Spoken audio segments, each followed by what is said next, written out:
and leader of government business in Uganda, the Right Honorable Nabanja, the Right Honorable Matthew Nyuma, the Majority Leader and Leader of Government Business of the National Assembly of Sierra Leone, and a member of the Bureau of the Organization of African, Caribbean, and Pacific States, the European Union, that is OACP, yes, EU, all the Deputy Prime Ministers of Uganda, the Vice Chairperson of the National Resistance Movement, that is Alhaji Moses Chigongo, all the members of the Central Executive Committee of the National Resistance Movement, the Honorable Leader of Opposition in Parliament, Honorable Senyonyi Joel,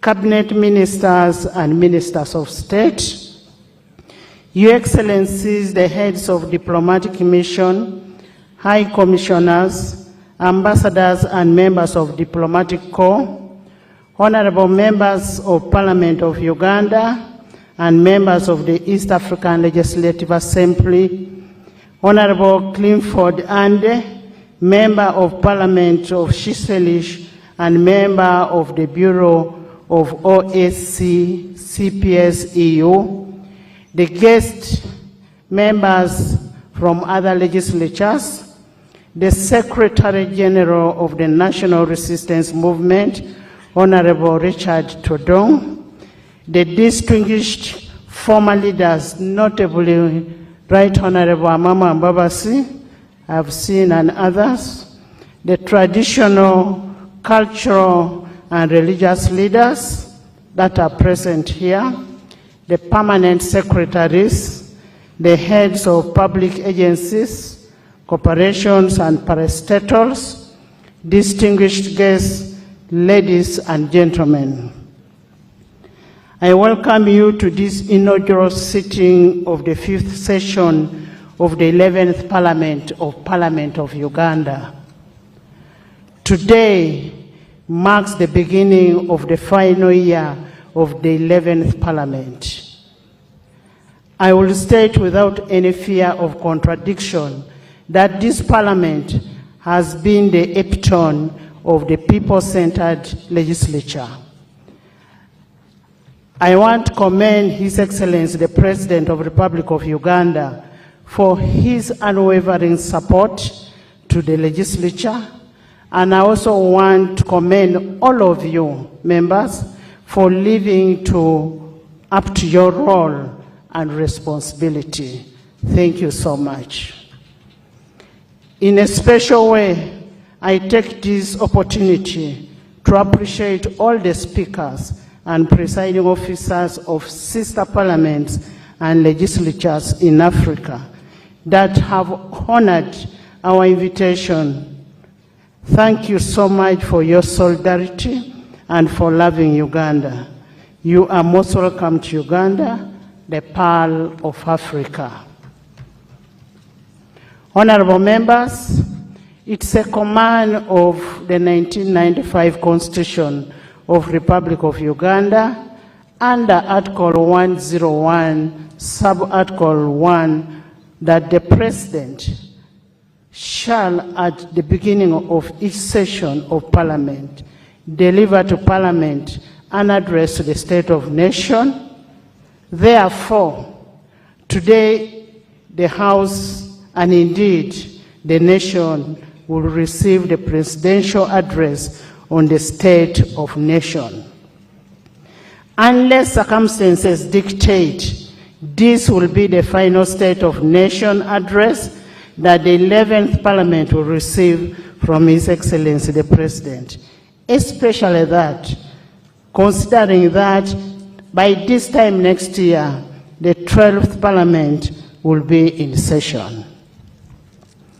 Basing on that, it is a historic opportunity for all patriots and the people of goodwill to reflect on our collective achievements as a nation and take stock of the prevailing challenges and opportunities for a sustained growth of our beloved nation, Uganda.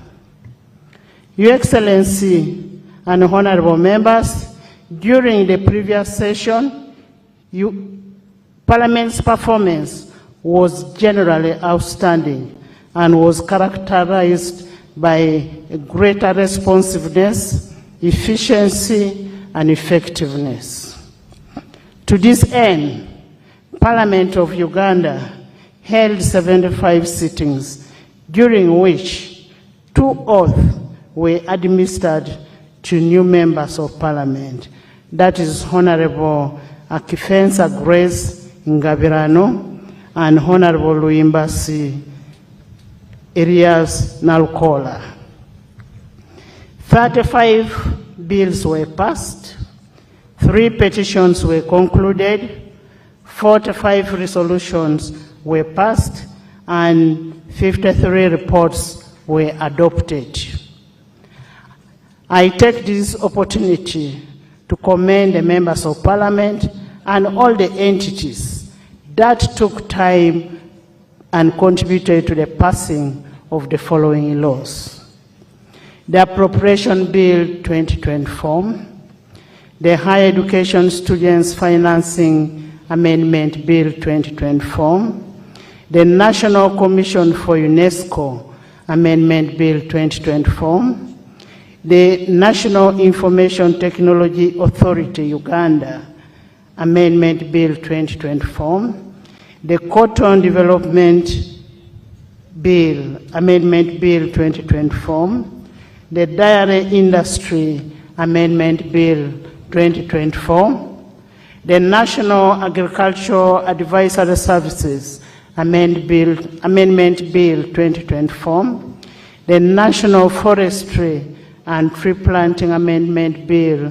2024, the National Arbitration and Conciliation Amendment Bill 2024, the National Coffee Amendment Bill 2024, the Uganda National Roads Authority Repeal Bill 2024, the Uganda Road Fund Amendment Bill 2024, the Public Enterprise Reform and Divestiture Amendment Bill 2024, the Tier 4 Institutions and Moneylenders Amendment Bill 2024, the Non-Performing Assets Recovery Trust Repeal Bill 2024, the Technical and Vocational Education Technical Bill, Training Bill 2024, the National Sports Amendment Bill 2024, the Occupational Safety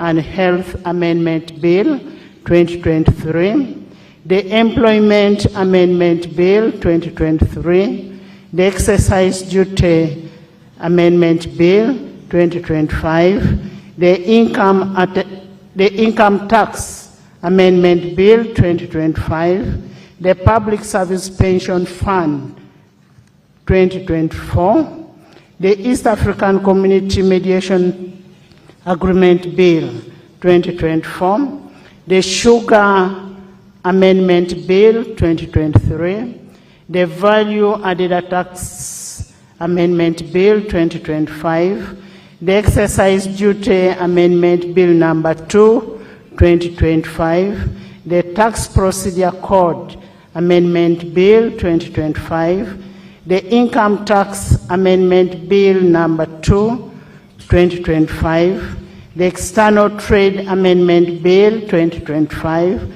the Stamp Duty Amendment Bill 2025, the Heights and Schemes Export Duty Amendment Bill 2025, the Supplementary Appropriation Bill 2025, the Appropriation Bill 2025, the Political Parties and Organizations Amendment Bill 2025, the Uganda People's Defense Forces Amendment Bill 2025.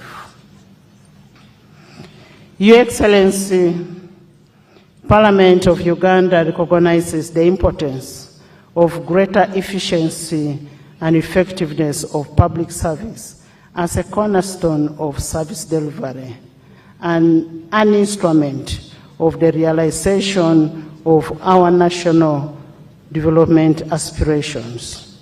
To this end, among the bills passed during the fourth session are those that seek to reform the pension management in both the public service and military, and those that seek to enhance the growth and development of the private sector. Fellow Ugandans, distinguished ladies and gentlemen, on 9th January 2025, Parliament approved the fourth National Development Plan, NDP4, for the years 2025, 2026, 2029, 2030. This plan is our national blueprint for transformation and sustainable development of our country. The budget speech that we shall receive on 12th June 2025 is aligned to this National Development Plan. I take the cognizance of the contribution of all stakeholders in the formulation and realization of this plan. Your Excellency, after my communication, and if it does please you, Your Excellency, I will request that before you commence on your address to Parliament and by extension to the nation, you symbolically unveil the NDP4, a document that will be a precursor to the budget speech, which will be held on 12th June 2025. Your Excellency, in line with our vision of being a people-centered parliament, during the fourth session, the Parliament of Uganda held its first ever regional sitting at Kaunda Grounds in Gulu City. That is northern Uganda, from 28th to 30th August 2024. During this sitting, issues specific to the region were deliberated upon, and a series of community outreach and civic engagement were conducted. Your Excellency, we take this opportunity to thank you for gracing the opening of that historic sitting which took place in Gulu City. The legislature will continue to place the common person at the center of all its parliamentary processes and decisions. We are optimistic that in the near future, Parliament will hold another regional sitting that will cover other regions of the country. In a bid to foster Pan-Africanism and international collaboration with other legislatures and interparliamentary bodies, we continued to further interparliamentary diplomacy through active participation and membership in various interparliamentary bodies, such as the East African Community Bureau of Speakers, the Conference of Speakers and Presiding Officers of the African Union Legislatures, that's COSPAL, the Interparliamentary Union, IPU, the Pan-African Parliament, PAP, the European Union, Africa, Caribbean, and Pacific, EU, ACP, Group, and the Commonwealth Parliamentary Association, CPA, to mention but a few.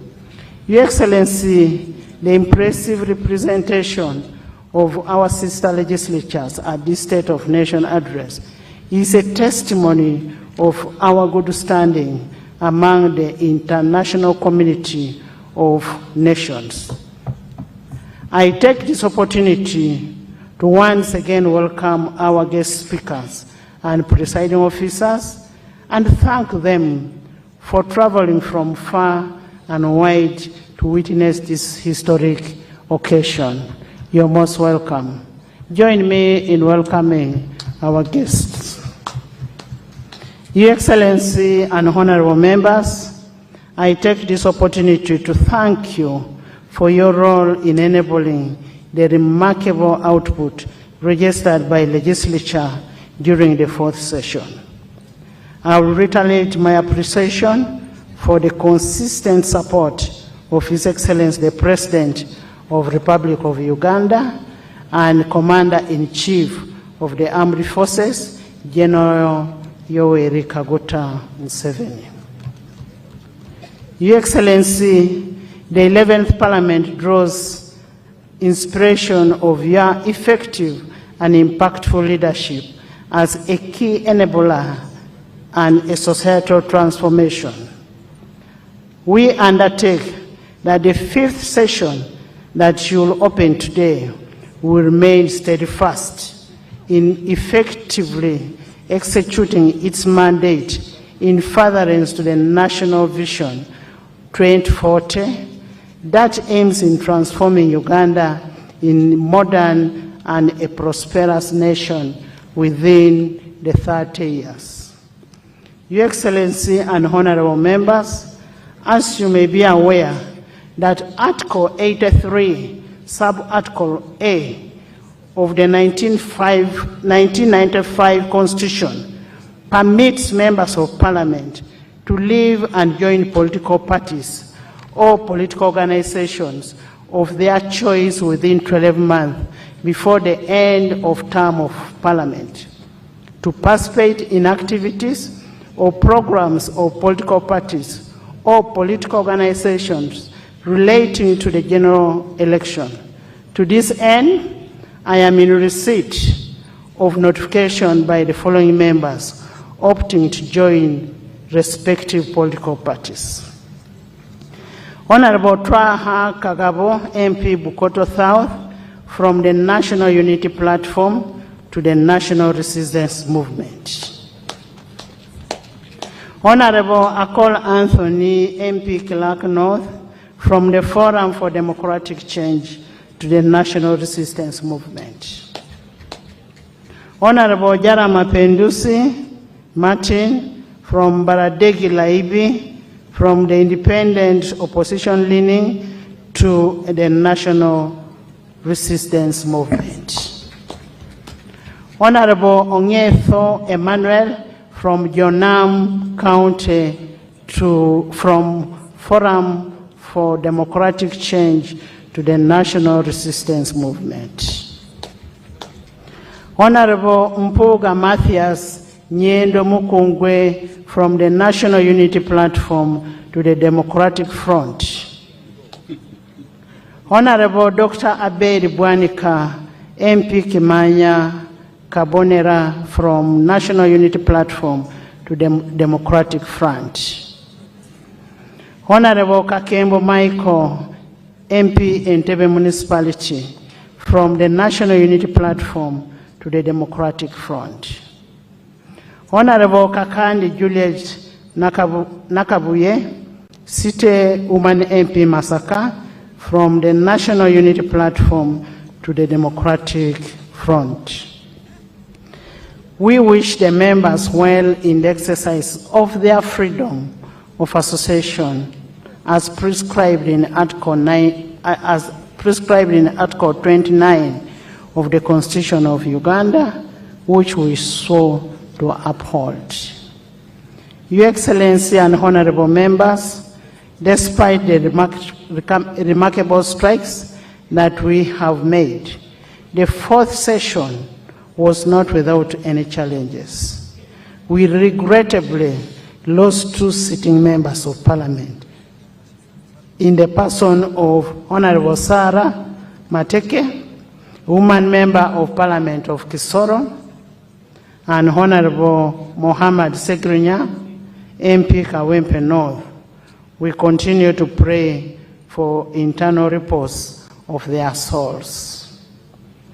Pursuant to Article 94(4)A of the Constitution of the Republic of Uganda, 1995, and Rule 26(1) of the Rules of Procedure of Parliament of Uganda, legislature will continue to prioritize government business. We look forward with optimism to government legislative agenda for the fifth session and other plans that may be contained in today's presidential address of nation. I say all this for God and my country. Your Excellency, as I had earlier on stated in my communication, I will now take this singular honor and privilege to invite you to unveil the National Development Plan 4. Your Excellency, you'll be joined by my good self and the Deputy Speaker, the Ministers of Finance, to perform this activity.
Item number 5, invitation by the Right Honourable Speaker to His Excellency the President to deliver to Parliament an address on the state of the nation in accordance with Article 1011 of the Constitution. Your Excellency the President of the Republic of Uganda, it is your mandate under Article 101, Sub-Article 1 of the Constitution at the beginning of each session of Parliament to deliver to Parliament your address on the state of nation. Honorable members, as we welcome the President to deliver his address on the state of nation, we draw your attention to Rule 10 of the Rules of Procedure, which provide in Sub-Rule 4A that the President, while occupying the chair of a state, may make a presidential statement which shall be heard in silence and not followed by any comment or question. I now take the singular honor and privilege to invite you, Your Excellency, to address the August House and the nation by extension. You are most welcome, Mr. President.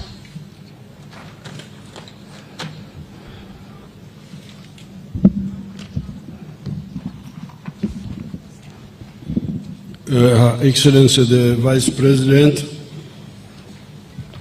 the Right Honourable Speaker of Parliament, His Lordship the Chief Justice,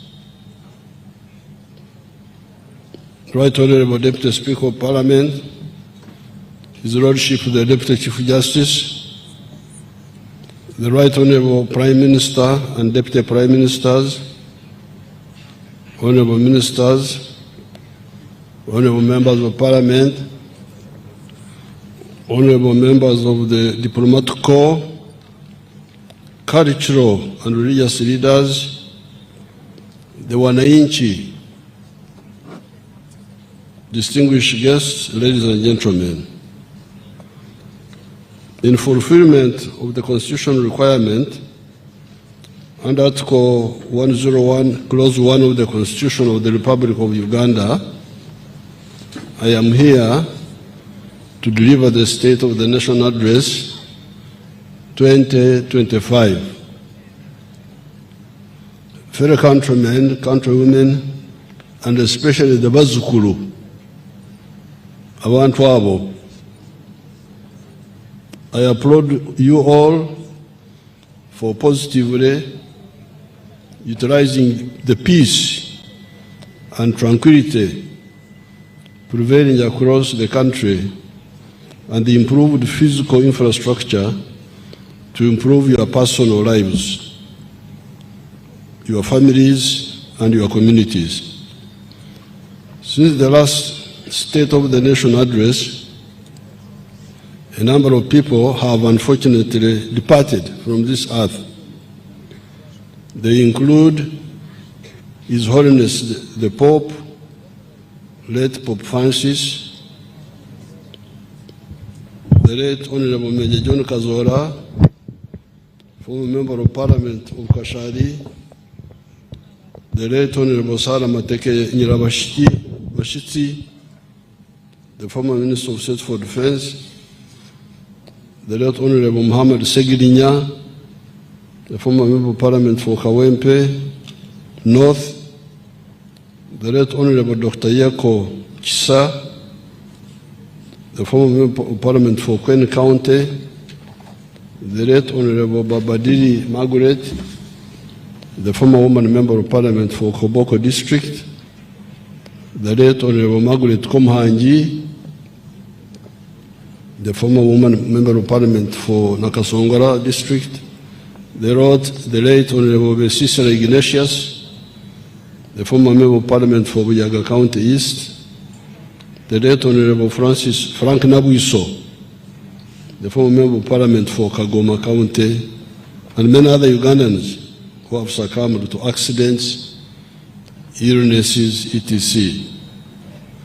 I request that we rise up and observe a moment of silence in the memory of those that have passed on.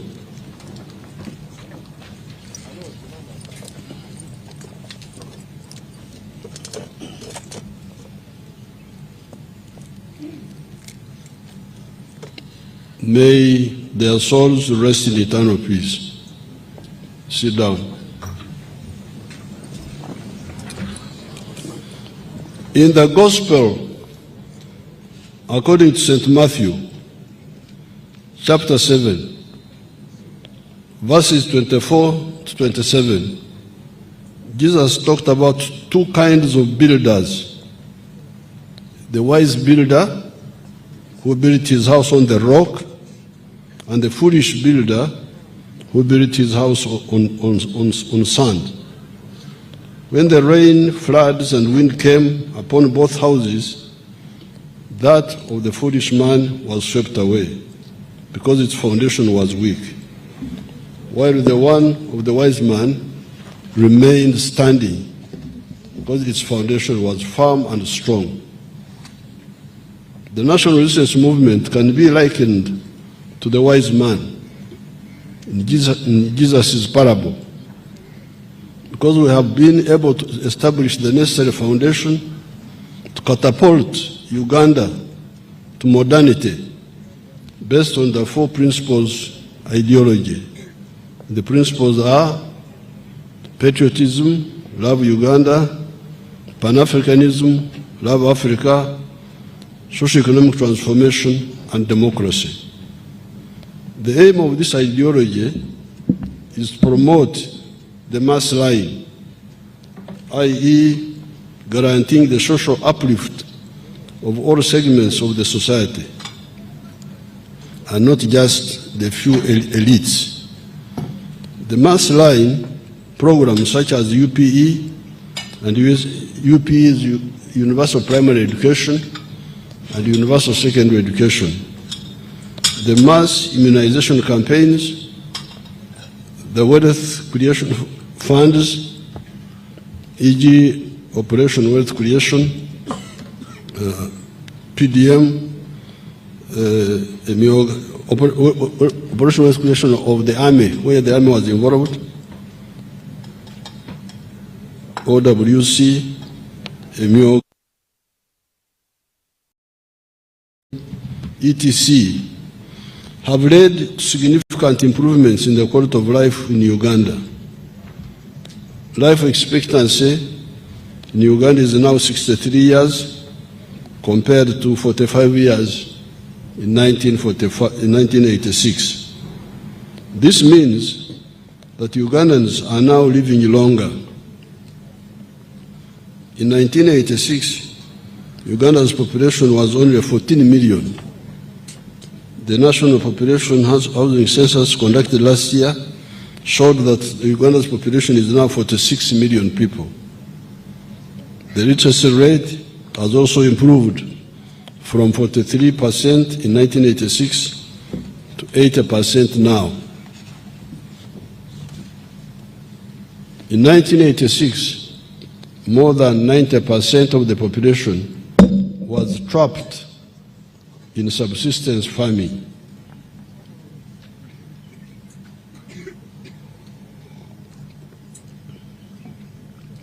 i.e., working only for food with no surplus to take to the market to get money. There has been a significant reduction in the percentage of households in subsistence agriculture. They are now 33%, and you hear that at the beginning they were 90%. These few illustrations show that implementing the mass line programs is the most effective way of triggering socio-economic transformation. Therefore, In line with the mass line philosophy of the NRM, we must prioritize the following. Number one, peace and security of person and their property in all parts of the country. Number two, accelerating industrialization with focus on building factories which use locally available materials as inputs. Number three, export promotion and import substitution by boosting the domestic manufacturing capacity. Number four, strengthening the private sector. Number five, increasing market access for our exports, both in the regional markets such as East African Community, COMESA, among others, and international markets. Number six, skilling our youth through the zone of to acquire skills in tailoring, carpentry, metal fabrication, welding, shoemaking, weaving, hairdressing, knitting, and bakery. We shall add also plumbing and motor mechanics. The training is free of charge and no prior education qualifications are required, as you all know. Number seven, increasing revenue collection by Uganda Revenue Authority without hurting businesses. Number eight, expenditure rationalization by restructuring government. And I thank the Parliament here, as you heard the Speaker was listing those bills which you passed, which enabled this rationalization to take place. Fighting corruption, number 9. Number 10, ensuring that the remaining 33% of the homesteads still practicing subsistence agriculture join the money economy. The general security situation in the country is calm. However, the traditional and non-traditional threats to national security continue to manifest in the form of terrorism, negative political activism, general and cross-border crime, as well as health and environmental risks. The national borders are secure, save for the spillover effects resulting from the conflicts in the Eastern Democratic Republic of Congo, South Sudan, Sudan, Khartoum, and Somalia.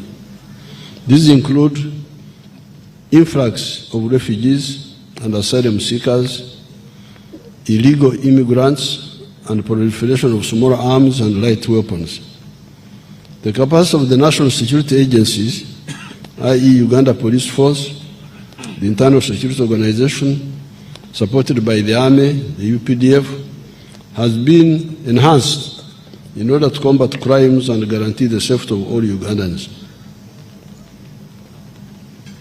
You saw how they stopped this young person who blew herself up the other day because she wanted to go into where people are, but it was foiled. It was intercepted before, and she decided to blow herself up because she was discovered. The security situation in Karamoja sub-region has significantly improved, despite pockets of criminality in the form of livestock thefts and some incursions by the Pokot and Turkana from Kenya. Deployments to stop cattle thefts by some of the Karamojong in the neighboring sub-districts, sub-regions of Sebei, Teso, Lango, and Acholi have been maintained. In the eastern DRC, the joint FADAC is the Congolese army, UPDF operations against ADF are ongoing with significant achievements. Since November 2024, 223 abductees have been rescued from captivity and some firearms and bombs have been captured, including IEDs, improvised explosive devices.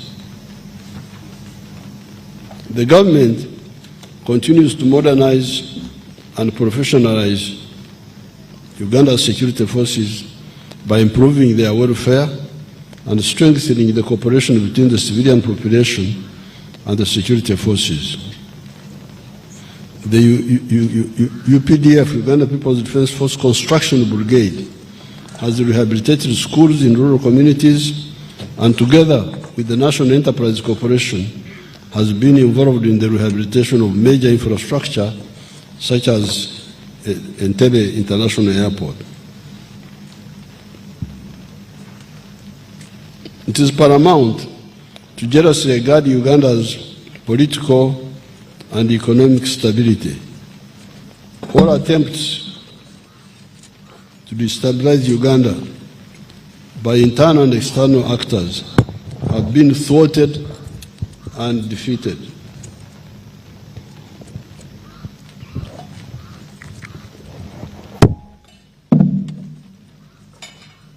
We welcome mutual and non-parasitic collaboration with everybody.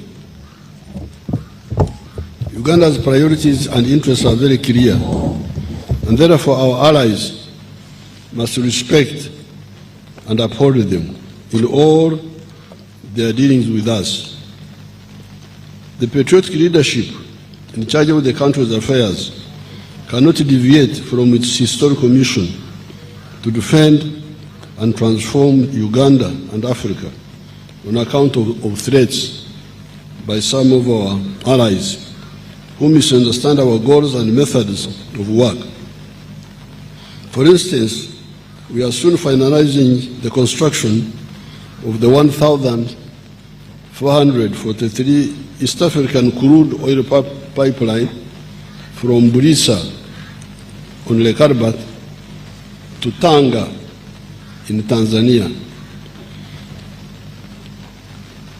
This East African crude pipeline will take our crude oil to the international market through the sister country of Tanzania.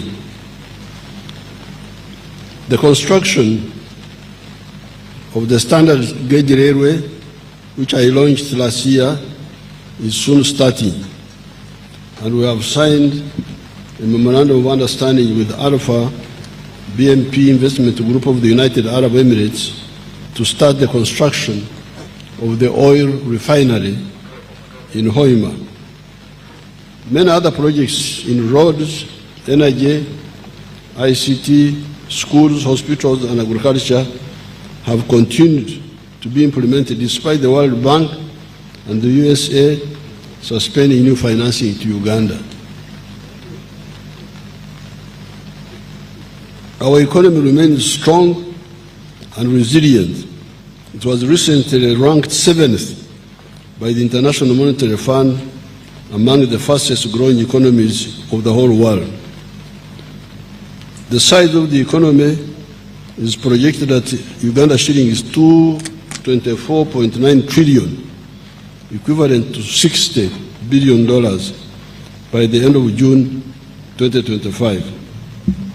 In 1986, the economy was only Uganda shillings 42 billion, or US dollars 3.9 billion. This means that in dollar terms,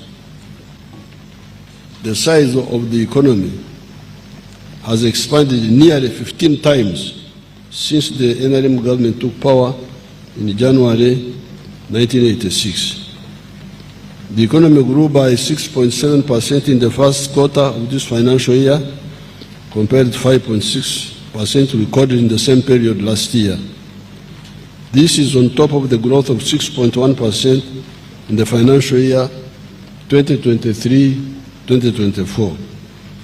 Economic growth is projected at 6.3% this financial year and further projected to grow to 7% in the financial year 25-26.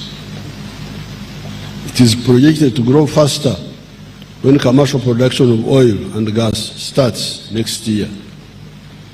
In purchasing power parity terms, our economy is projected to be US dollars $171.6 billion by the end of this financial year in June 2025.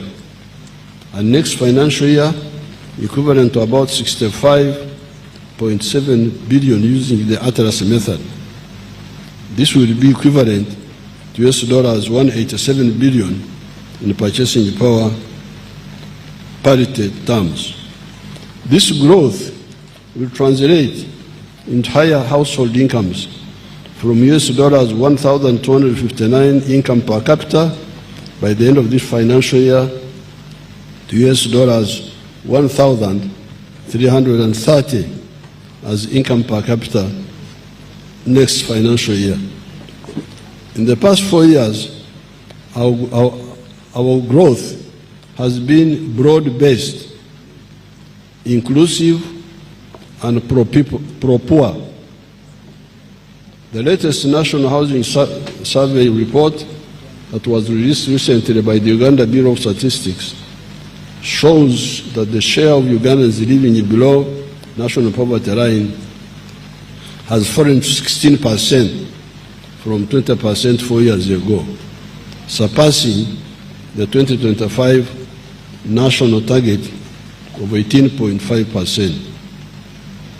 With the continued implementation of the PDM, we are on track to completely wipe out poverty in the near future. The same UBOS report revealed that income inequality has also declined significantly over the last 4 years. The Gini coefficient, a statistical measure used to determine the extent of income inequality within a population, has reduced 38% from 41% in 2020. In the 12 months to March 2025, export receipts from merchandise trade increased by 26% to $9.3 billion. The Ugandan shilling is the most stable currency in the whole of Africa. During the past 12 months, it has appreciated by 6.1%. Inflation is under control. It is projected at 3.6% in financial year 2024-2025. And Uganda has experienced Africa's second lowest inflation rate in the past decade. Foreign direct investment inflows are projected at $3.8 billion, while tourism and remittance receipts from Ugandans abroad are projected at $1.5 billion and $1.4 billion respectively. During the next 5 years, it is projected that Uganda's GDP is going to more than double to $158 billion in 2030 in exchange rate terms and $296 billion in purchasing power parity terms. These achievements are not by accident. They are on account of deliberate and focused government interventions. Cumulatively, over the last 10 years, government has injected 8 trillion shillings in strategic wealth creation initiatives, which have boosted economic performance. These initiatives include: number one, capitalization of the Uganda Development Bank, 1.45 trillion shillings, to provide affordable capital to manufacturers and small businesses. 2, parish development model, 3.4 trillion by the end of this financial year for the poor rural families. 3, Emyoga, 553 billion shillings. 4, Youth Livelihood Program, 207 billion. 5, Small Business Recovery Fund, 100 billion. 6, Agriculture Credit Facility, 495 billion. Youth Venture Capital Fund, 12.5 billion. Uganda Women Entrepreneurship Program, 168 billion. Invite Project, 800 billion. The Grow Project, 824 billion. and Uganda Development Corporation, shillings 1.2 trillion, among others. Merchandise goods exports grew by 26% to US $9.3 billion in the year ending March 2025. The top exports include gold, 3.7 billion, coffee, 1.8 billion, cocoa, 410 million, industrial products such as cement, US $335 million, metal products such as steel, US $230 million, sugar, US $190 million, fish, 177 million. The export value of milk and milk products increased 10 times from US $28 million in 2015 to US $285 million in 2024. The total export earnings of goods and services reached US $11.81 billion by March 2025. The prices of consumer goods and services have remained low, averaging 3.4% in the past 12 months to April 2025. This is good for savers and investors to be able to plan their investments and plan with certainty.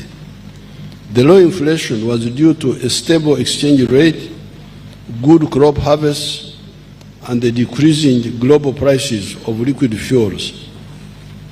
The prices of diesel, petrol, and kerosene reduced by 4.2%, 2.5%, and 1.7% respectively, on average, for the year ending April 2025. The increased domestic capacity in sugar production has led to a reduction in the consumer prices of sugar by 10.8% in April from what it was the same month a year ago.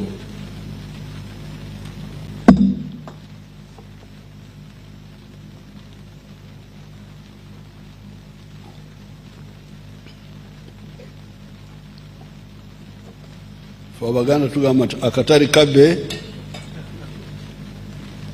kabbe temanyi Luganda.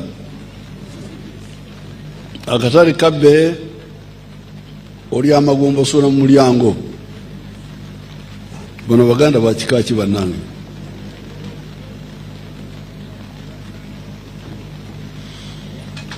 The prices of beef have increased by 10%, in part due to the increased export of beef to the Middle East, which has increased demand. This is good for the cattle keepers. The problem we still have is the disease outbreaks in some parts of the country, as well as cattle thefts. Government has recently vaccinated livestock in most parts of the country, but in some places there is laxity in implementation of the quarantines. District leaders should always ensure that quarantines, especially against foot and mouth disease, are strictly adhered to. As a result of the strong foundation that the NRM government has built over the years, foreign direct investment was US $3.5 billion for 12 months up to March 2024. This was mainly in mining, transport, manufacturing, finance, etc. The single largest source of FDI was the Netherlands, 55%, followed by France, 20%, Kenya, 6%, Tanzania, 5%, UK, 4%, and others 10%. In 1986, the government collected only shillings 5 billion in revenue because private businesses and manufacturing had collapsed. When the NRM took power, we embarked on the rehabilitation of the economy and adopted the policies of liberalization and reformation of the public institutions. As a result, the revenue collection capacity has improved. Revenue collection is projected at Uganda shillings 31.9 trillion. This financial year, ending June 2025, equivalent to 14.3% of total economic output of GDP. This is still less than the desired level to finance our development plans. The government plans to collect shillings 37.2 trillion in domestic revenue next financial year, 2025-2026. In order to boost revenue collection, the government will implement the following steps. Number one, enhancing efforts to fight corruption at the URA through regular audits, whistleblowers, and leveraging digital platforms to minimize human interaction. Two, minimizing tax evasion using the electronic fiscal receipt and invoicing solutions, EFRIS, digital tax system, DTS, and intrusive scanners to improve real-time monitoring of taxable transactions, ensure accurate declaration of revenues, and curb under-invoicing. Three, combating smuggling at border points through extended surveillance using advanced technologies like drones and tracking systems with increased patrols in high-risk areas. Four, adopting specific tax duties to address under-declaration of values, particularly in manufacturing and imports of high-value goods.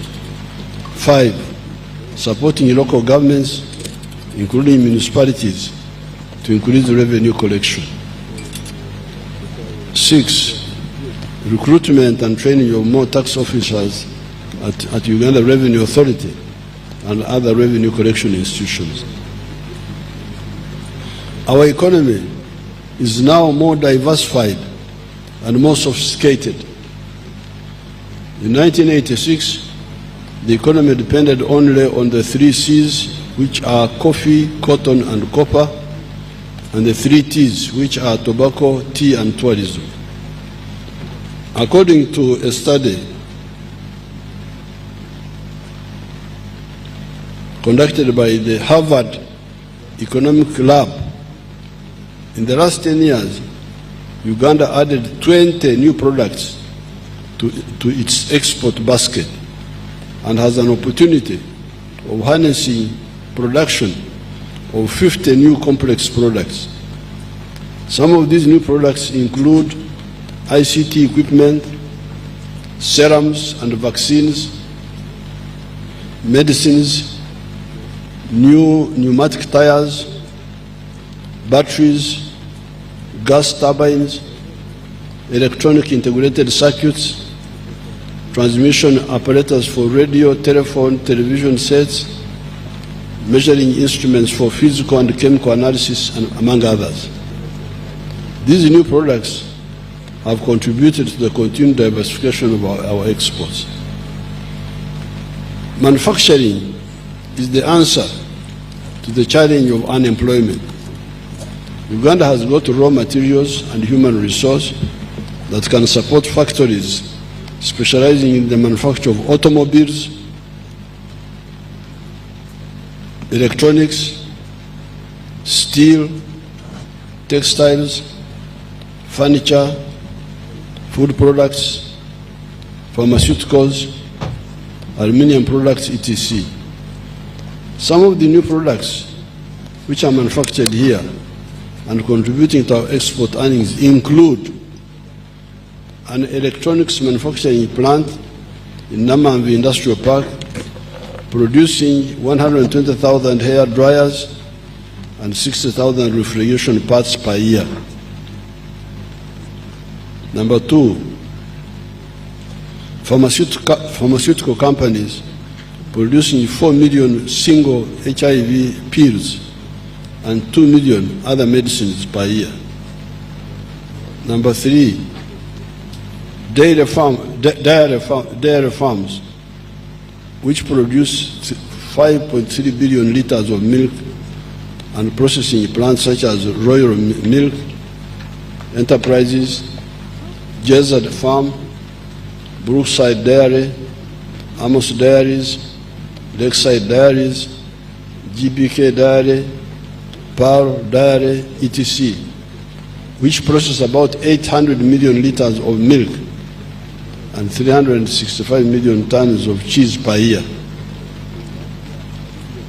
Number 4, cut flowers worth $120 million being exported to Europe and other countries per year. Number 5, 2,000 tons of avocado and 4,000 tons of bananas being exported to countries like South Sudan, Kuwait, Thailand, and South Korea per year. Electronics, pharmaceuticals, and solar energy products worth $1 million being exported to the regional international markets per year. Therefore, with the roads and electricity we have now, the emphasis on skills development and the entrepreneurial spirits of Ugandans, the country can increase the share of manufacturing goods in total economic output to the levels of South Korea, Thailand, or Malaysia. In Uganda's case, this is currently valued at $8 billion. It was only $237 million in 1986. The return on investment in Uganda is high. It averages 14% per year and can be higher in some sectors compared to an average of only 5.2% in Europe in 2022. This is very important for you to understand that when you invest here, you make profits more easily than when you invest in Europe.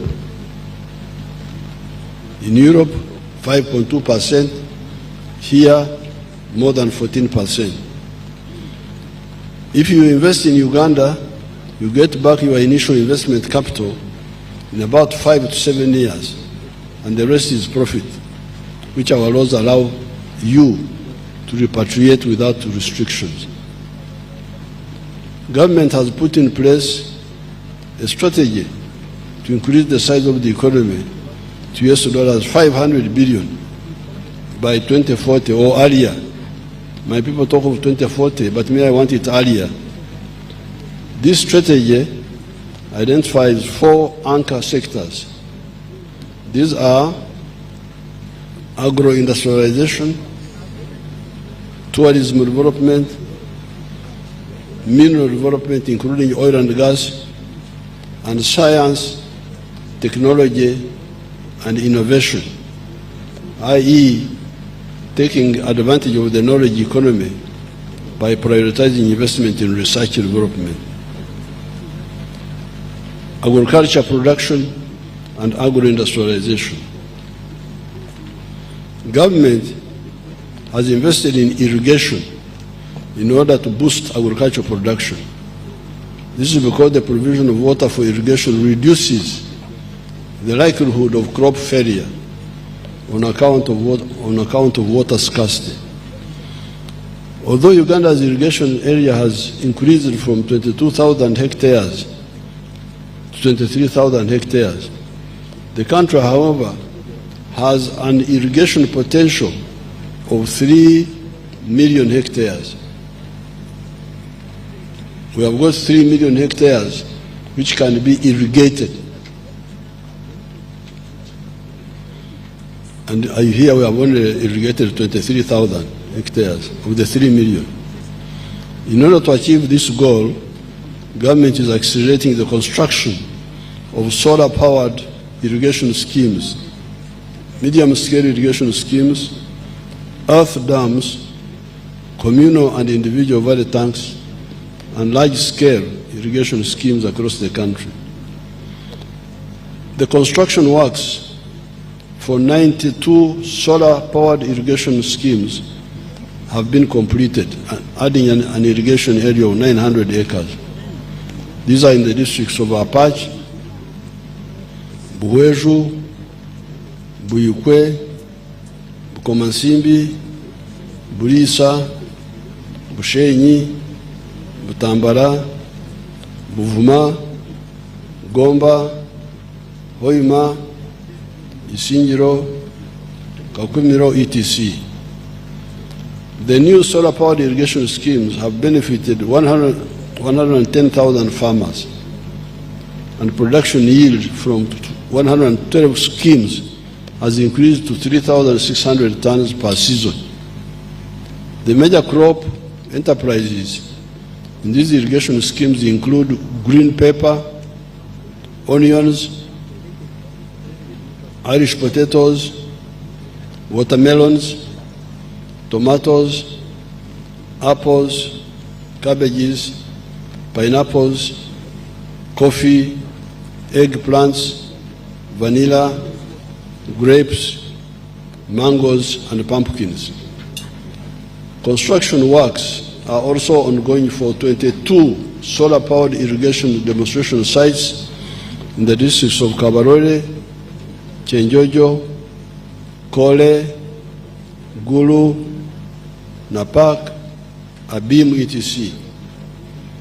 In Nakasike district, the construction works for Chirema, Phase 1, a medium-scale irrigation scheme, have been completed, thus adding a total of 124 hectares and benefiting 50 farmers engaged in coffee growing, passion fruits, maize, and bananas.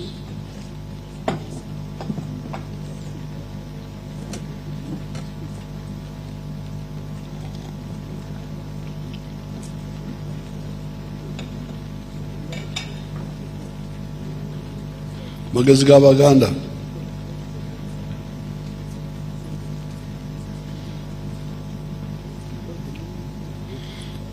The construction works for Wadelai irrigation scheme, 1,000 hectares in Pakwach district, stand at 93.5%. The construction works for Namaitsu medium-scale irrigation scheme in Bududa district are at 70%. Kaumu irrigation scheme, this is in rural district, is at 90%, among others. A mega irrigation scheme, Nyimur, covering 3,300 hectares, has been constructed in Lamour district. You know where Lamour is? You people, you don't know where Lamour is. Lamour is far away, far away, far away on the Sudan border, South Sudan border.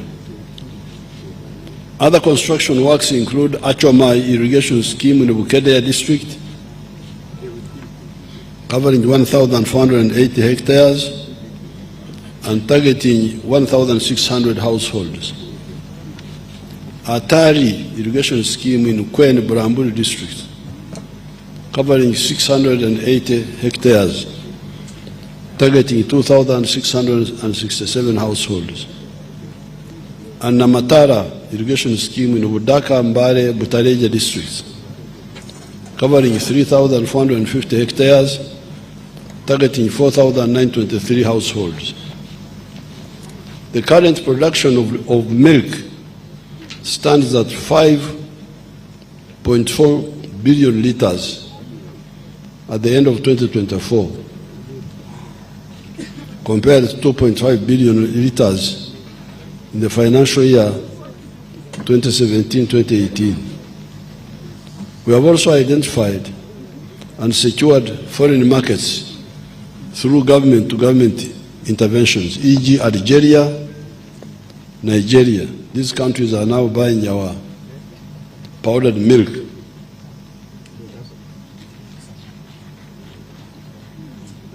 This has resulted into an increase in the value of milk and milk products, as already pointed out, from US dollars 28.7 million in the financial year 2014-2015 to US dollars 285 million in the 2024 year.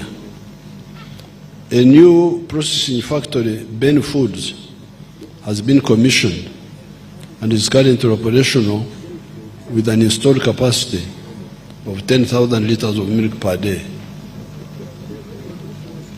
The total value of fish catches from all the water bodies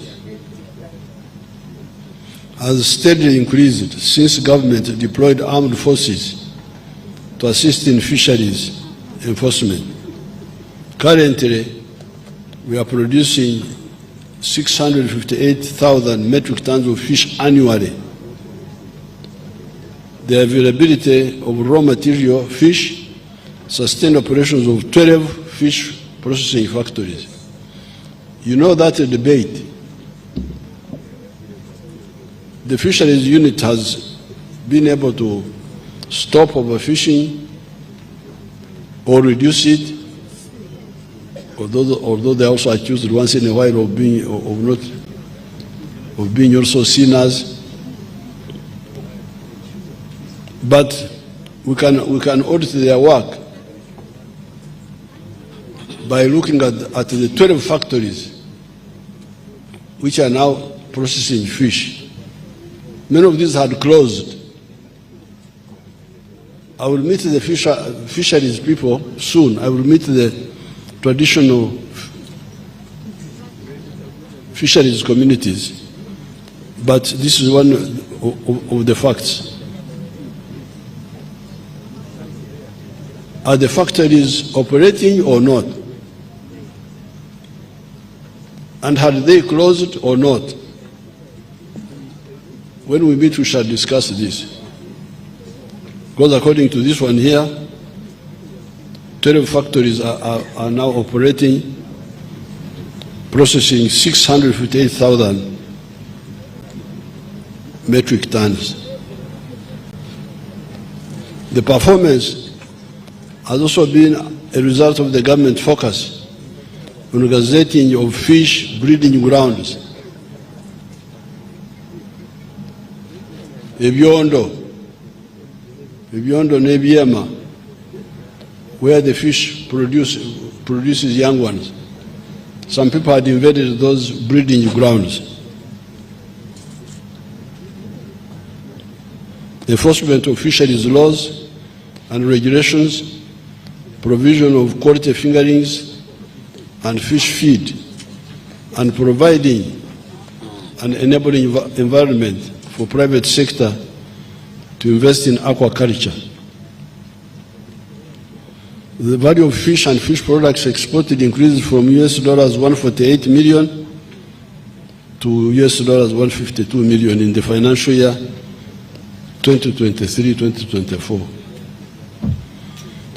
The volume of coffee produced has increased from 7.8 million 60 kilogram bags in 2022-23 to 8.2 million bags in the financial year 2023-2024.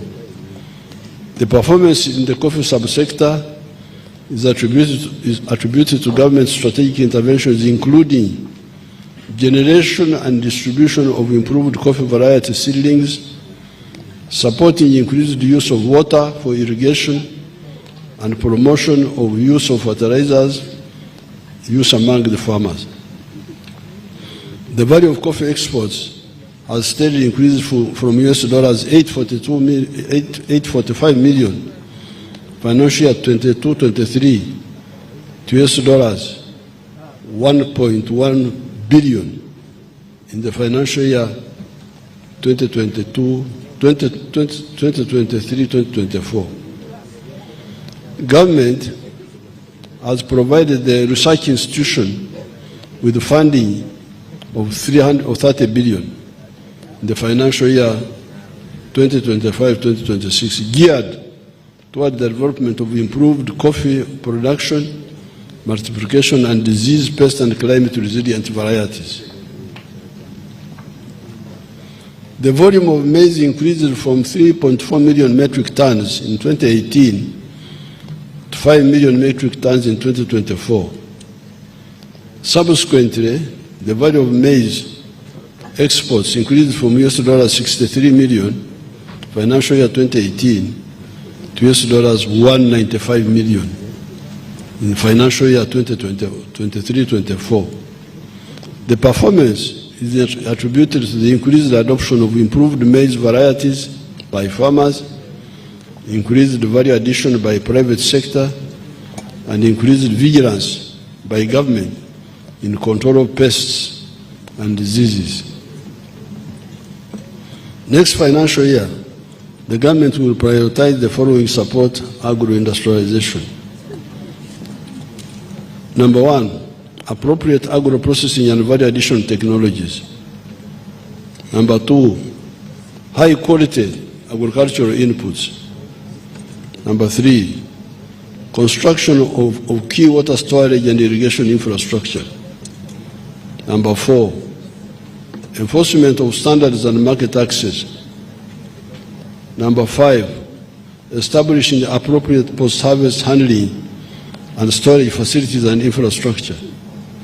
Number five, disease, pest and vector control.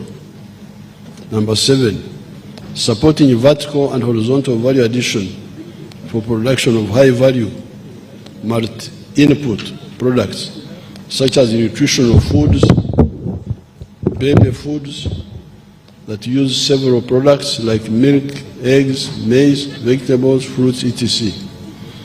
We must add value to all these products which we are producing now. The eggs, if the eggs are too many, where will you put them?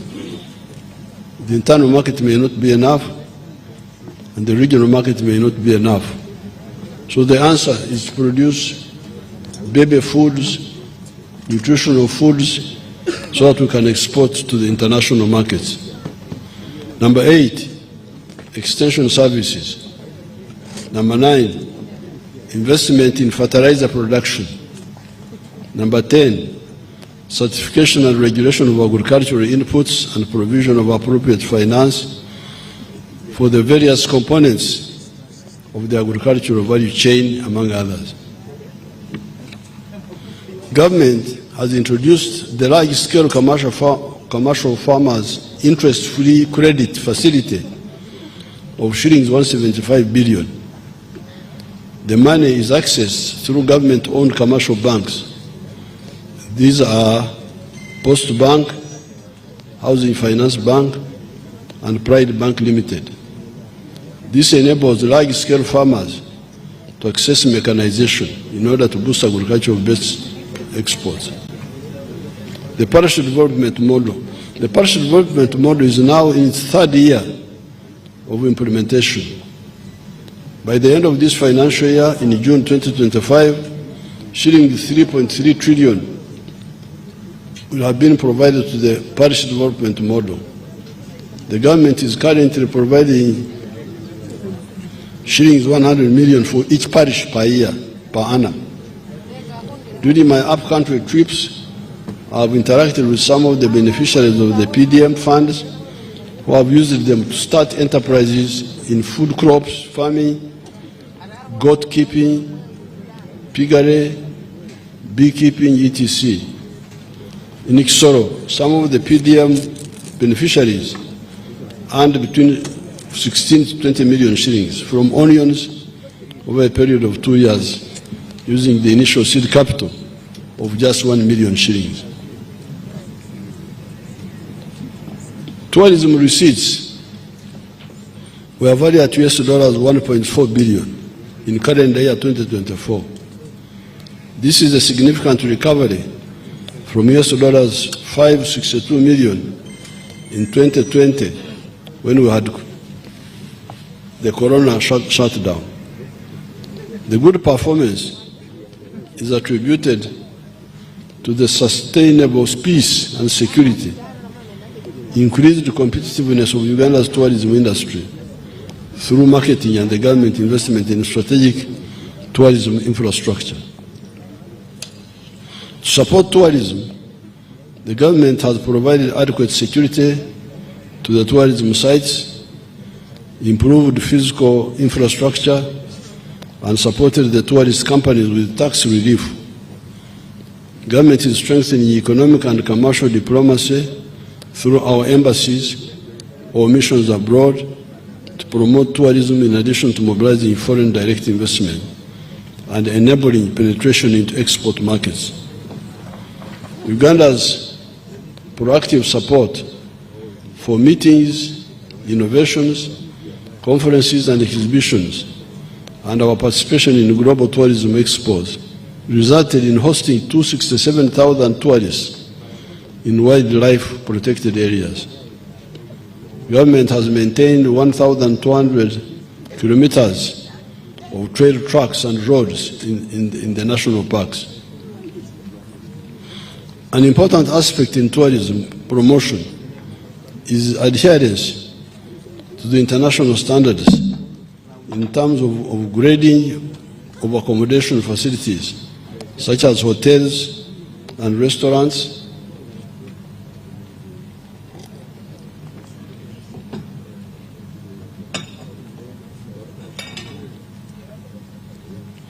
hygiene and sanitation facilities, and access to cheap and stable communication facilities and the internet.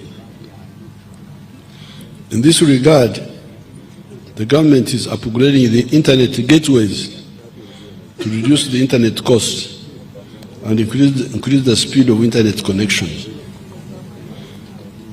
The priority areas for tourism development next financial year and in the medium term include: number one, branding and marketing of Uganda as a tourism and investment destination.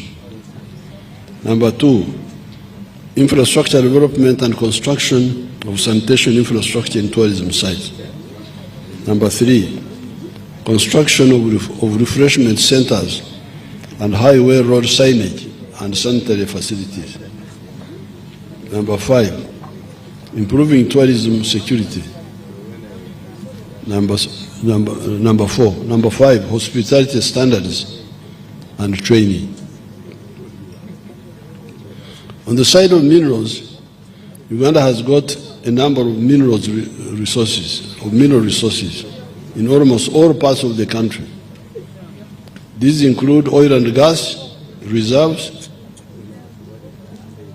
beryl, chromite, lead, lithium, silver, zinc, kyanite, feldspar and diatomite, manganese, diamonds, uranium, iron ore, vermiculite, limestone and marble, gold, graphite, aluminium clay rich in rare earth elements, phosphates, and iron ore in Muko, from which you can make high-quality steel and sand.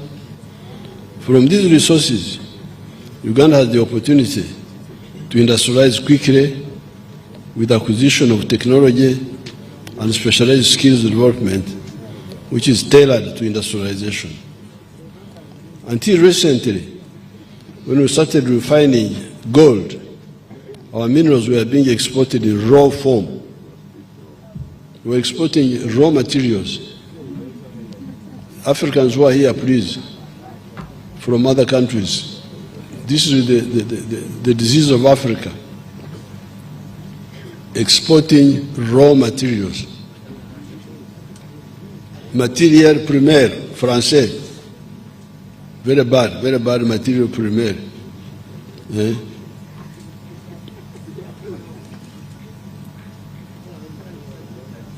This means we are donating all the benefits, such as jobs and money, to other countries. I don't have time to give, like if you take iron ore, at one time, if you would export a ton of iron ore, they would give you $47. At that time, the one who processed the iron ore into a ton of steel would earn $900. You get $47. The cleverer foreigner, cleverer than you, gets $900. And all the jobs are available for his children when your own children have no jobs. Government has stopped, I have banned completely the export of unprocessed minerals.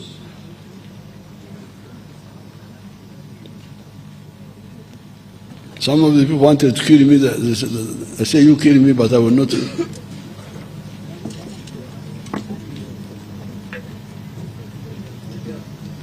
In Tororo, where we have got a large deposit of limestone, and Kabare, where we have got iron ore, the government has facilitated the use of these minerals for making cement and steel, respectively. In Kabare, we have put in place the infrastructure for mining the iron ore, from which domestic steel manufacturers have started making high-quality steel. There are now 10 gold refineries in the country, producing gold which is refined to 99.9% purity. There are gold mining activities in Busia by a Chinese company called Wagagai, and the government embarked on the registration of artisanal miners in Buhweju, Busia, Mubende, Kasanda, and Karamoja. Registration will be expanded to cover all artisanal mining areas in the country. In Moyo, there are gold reserves and a huge limestone deposit apparently, which is raw material for cement production.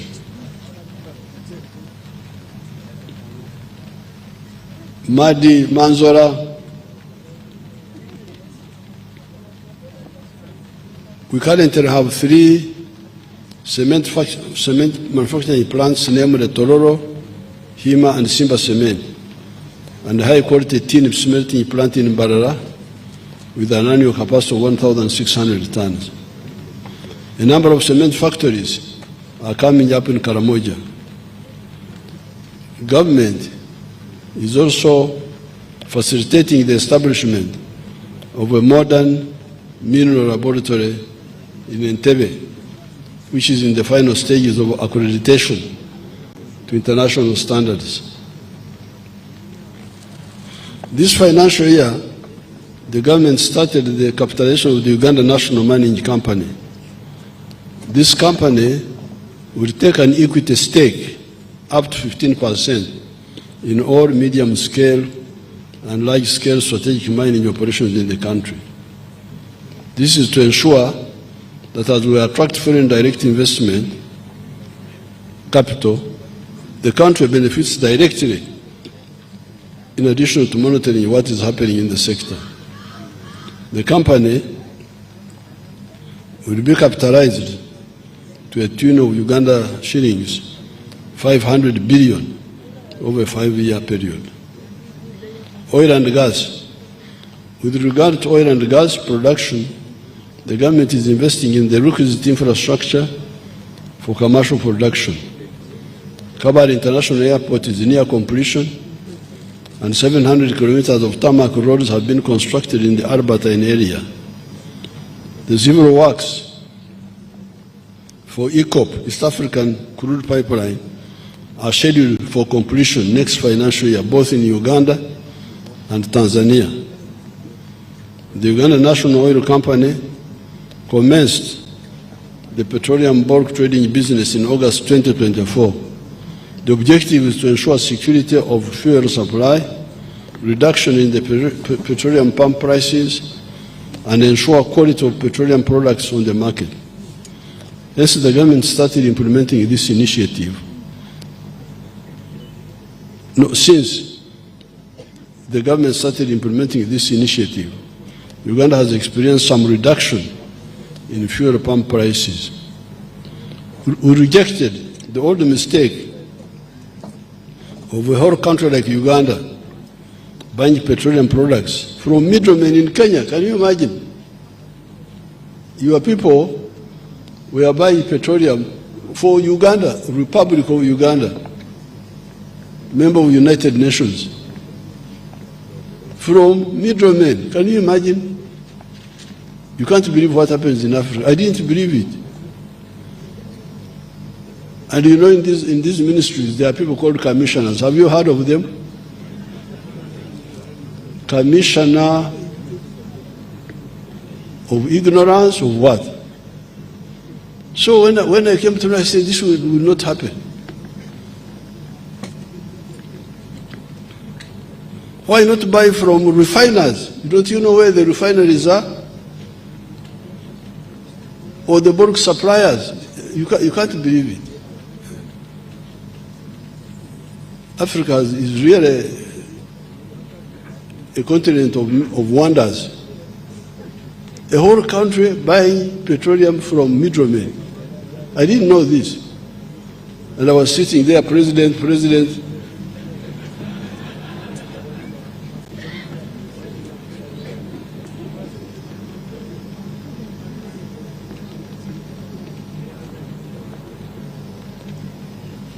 In the minerals sector,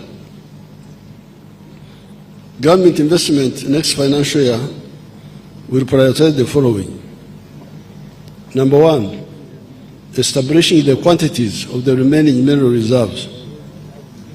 Number two, strengthening the mineral tracking system to improve transparency and meet the international rules of origin. Number four, adequate capitalization of the Uganda National Mining Company. Number four, the governance framework and the fiscal rule for mining sector. Number five, expediting finalization of the East African crude pipeline. Number six, prioritization of construction of the oil refinery and refined products pipeline. And number seven, commencing the construction of the Kabarega Industrial Park to attract petrochemical industries, among others. Science, technology, and innovation. I want to commend Ugandan scientists for nurturing our nascent knowledge economy. Our scientists have been active in developing automobiles, vehicles. You show them the vehicles, you show these honorables and all these powerful people. Emotoka zaffe bannange ziri luddawa ziteekeko.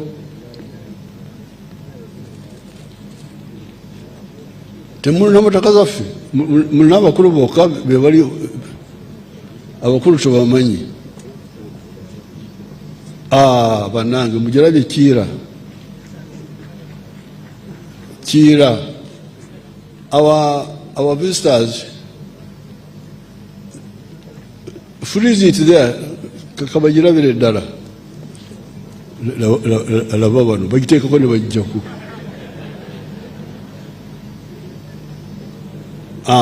You leave it there. Freeze it there. Now, those buses are electric buses manufactured by your children here. From zero to the whole thing. They are called Kira. Kira is our name for the Nile. The Nile, other people call it Nile, but for us we call it Kira. Even the South Sudanese, they use the same name. That's why His Excellency Salva Kiir. Salva Kiir means the Nile. Salva Kiir, the president, means Nile. His name means Nile. So these people are making the buses, the smaller cars, all other vehicles. Thank you. You can. You can now show the big people. Or whatever you.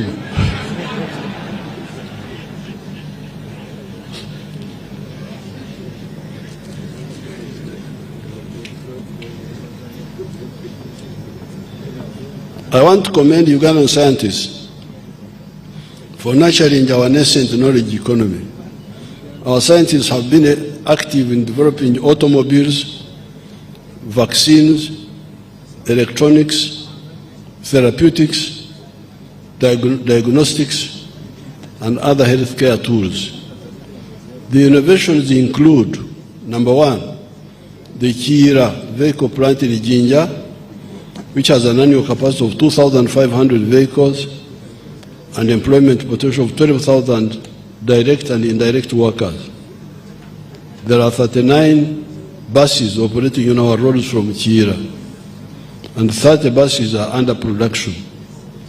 The plant has secured a market in West Africa to supply about 3,700 electric buses. Number two, Dye Biopharma Manufacturing Facility in Matuga. Can you show it to us, that one there? That one is a clever Ugandan who is heavily supported by the government. But he has also attracted some support from other places. The Biopharma Manufacturing Facility in Matuga has filed more than 100 patents in the United States, including a cancer treatment technology based on the gene therapy, a highly potent gene therapy technology for red blood cells generation by the bone marrow, an mRNA vaccine that treats brain degenerative tissue disease, an anti-malaria vaccine, a vaccine for HIV, a one-month insulin shot, a type 1 diabetes vaccine, a universal foot and mouth disease vaccine, and a biological molecule for penicillin. All these patents are there. You can check them by your people. Magora. I don't know whether is Magora here. If he's here, you could stand up and you see him. Number three, developing the vaccines of the Crimean Congo hemorrhagic fever and the Rift Valley virus. Number four, accreditation of the Alphasan vaccine manufacturing facility to produce anti-tick vaccines for the second phase of clinical trials. Number five, Professor Wang's clinical trials of his natural therapeutics. He's also establishing an international certified production facility in Soroti Industrial Park. Number six, the PCR kit developed by scientists at Makerere University to conduct more than 2 million tests at 50% of the cost of imported alternatives. This has saved the country US dollars 37 million in imports per year. Number seven, Gulu University developed highly effective rapid test kits to crop diseases for cassava and sweet potatoes. Number eight, the Engineering Development and Innovation Centers in Rwebitete, Kiruhura District and Namamvi are enhancing capacity for industrial technology, metallurgy, electrical and electronics, civil engineering, automotive technology, agricultural mechanization, and construction machinery. Number nine, the presidential initiative on banana industrial development plant in Bushenyi. Can you show us that one? Bushenyi Banange. Bushenyi Banange.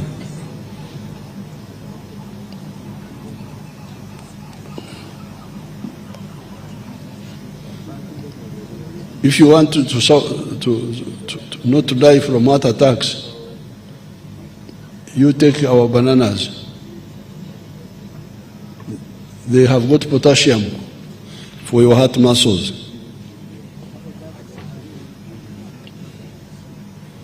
The Presidential Initiative on Banana Industrial Development, PBID plant in Bushenyi, has significantly increased commercial production capacity to 140 metric tons of fresh matoke. Matoke is what we call bananas in our language, per day.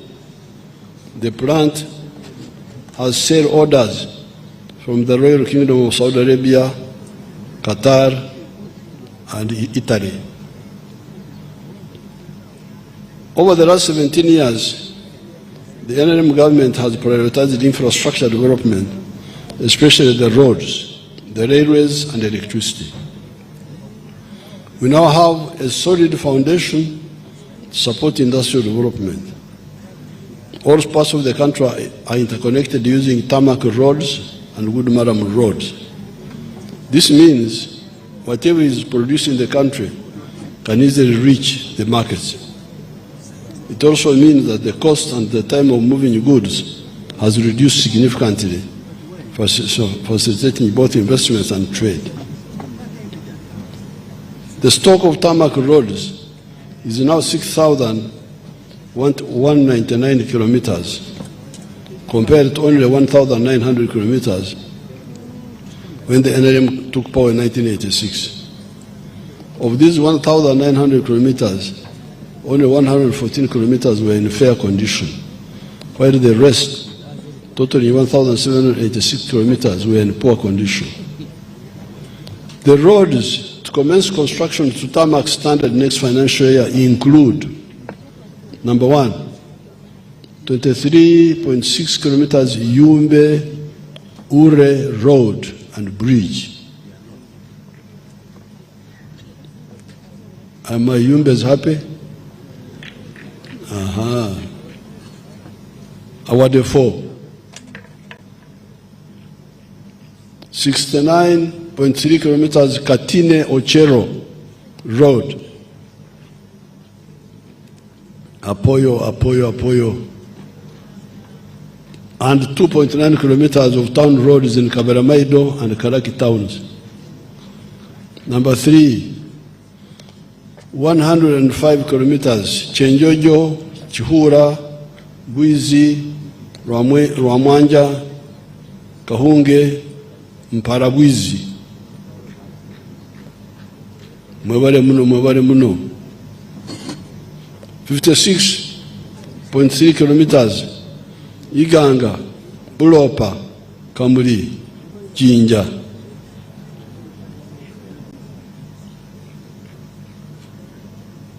Mwebale ino 127 kilometers Mbulamuti, Kamuli Bukungu, at long last. 10 kilometers Jinja City Roads. 115 kilometers Kitgum Kidepo, Apoyo. 88 kilometers Ishashakatunguru Road. Mwebale Mnonga. 65.3 kilometers Luku Karangara Mlabana Road. Do the buses have their own language? Bogera Ruganda. Kare, Bagenderao. 10.67 kilometers in the 7 town roads in Karangara. 72 kilometers Nabumari, Butareja, Namutumba. 73 kilometers Karenga, Kapedo, Kabong. 69.6 kilometers Kotido Kabong Road. Alakara, Noi. 25 kilometers Buburo, Bududa Sakira Road, Hakagutako Banange. abamasaba. 21 kilometers Mbale Nkokonjeru Road. Banange 46.6 kilometers Kabohe Nyakambu Buzwera Nyakambu Nsika. Abanyabweru at last. Government is repairing 78.9 kilometers road from Nebi to Arua. 18. I'm also negotiating for more money to tarmac other roads, namely Kabujogera, Kitagwenda, Kamwenje Road. Abatagwenda banje Mutawamatsuko, Muhanga, Rwamchuchu, Kisizi, Rubare Road, with a branch to Nyakshenyi and another one to Kelsoni. Abahorra bakiga tinda basa kubebwa Lyantonde, Lumbugu, Rakai. Abakochi baffe eyo munde eyo Sembabule, Matete, Mbirizi, with the branch to Kibinge, Kyabakuza.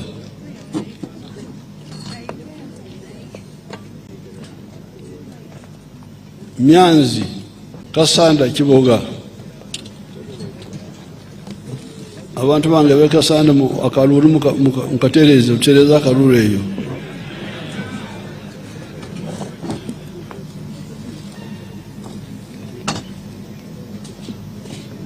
Kagate, Kitwe, Miramahil.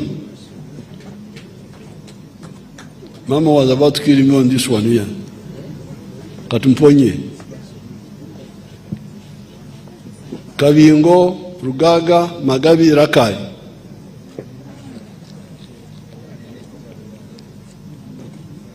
Ruero, Butarangwa, Ngoma, Buyamshenyi, Masindi. Kayunga, Bale, Galilaya. I'm going to get additional money for these roads because we have been talking about them for a long time.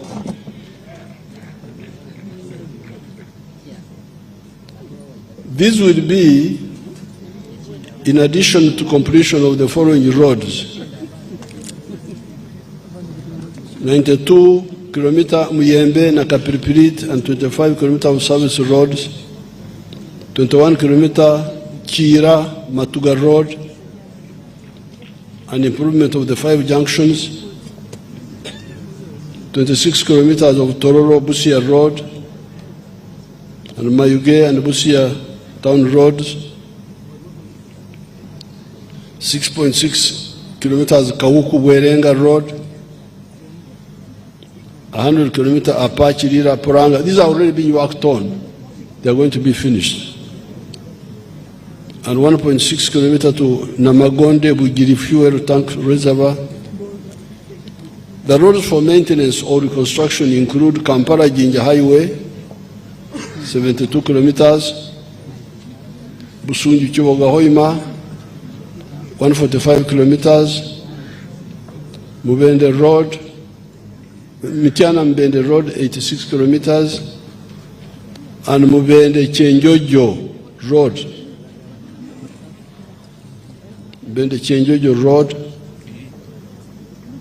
95 kilometers, Mitiana Town Road, 14 kilometers, Abe Mitiana Mtereza Karuru Bandange.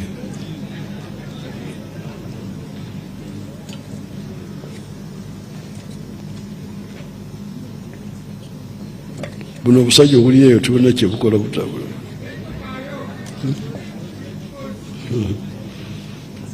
Muliyano muleta obusajja sajja buliyeyo.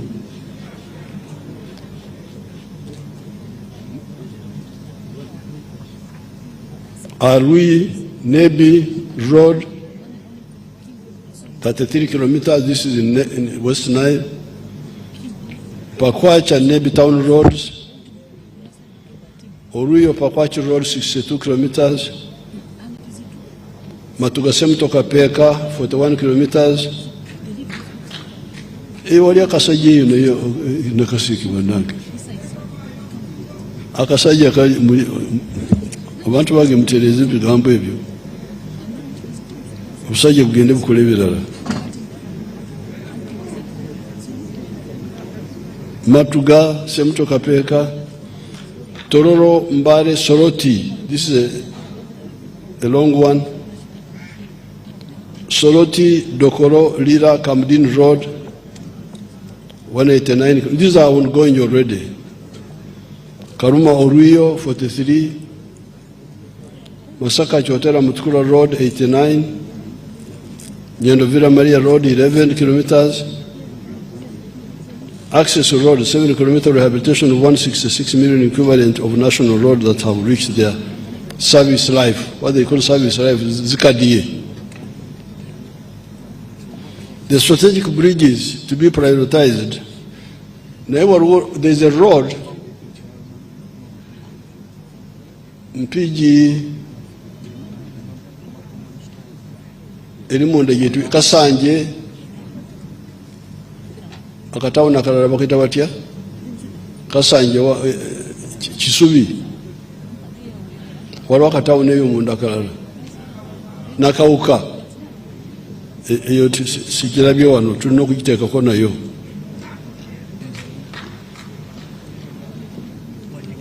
Naye abantu batereeza obululu bannange kubanga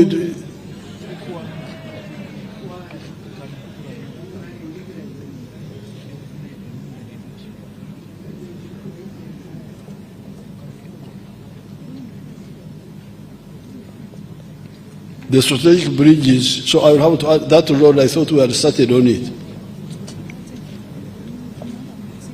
The strategic bridges to be prioritized in the next financial year include Seziwa Bridge along Karagi Kayunga Road, Katonga Bridge, Rueda Swamp, and Kalanda Swamp. Electricity. In 1986, the whole country had only one hydropower plant, Narubari, formerly called Owen Falls Dam, built by the British in 1954 and commissioned by our late auntie, Queen Elizabeth.